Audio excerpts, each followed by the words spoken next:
आता साधारण लोकसहभागी संशोधनाकरता वेळ किती लागतो? लोकसहभागी संशोधन प्रक्रिया राबवण्यासाठी संशोधकांना किंवा संस्थेला खूप पूर्वतयारी करावी लागते.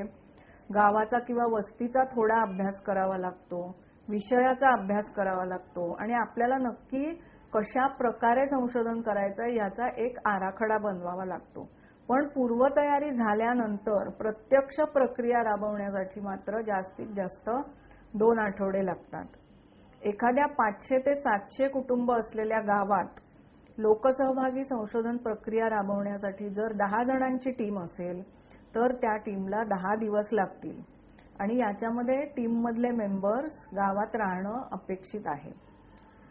एखाद्या शहरी वस्तीत 800 ते 1000 कुटुंब असलेल्या ठिकाणी एखाद्या ठरलेल्या विषयाच्या बाबतीत लोकसहभागी संशोधन करायचं असेल तर 10 जणांच्या टीमला 15 दिवस लागतील आणि शहरामध्ये जागेची कमतरता असल्यामुळे टीम सदस्य वस्तीत राहणं हे अपेक्षित नाहीये.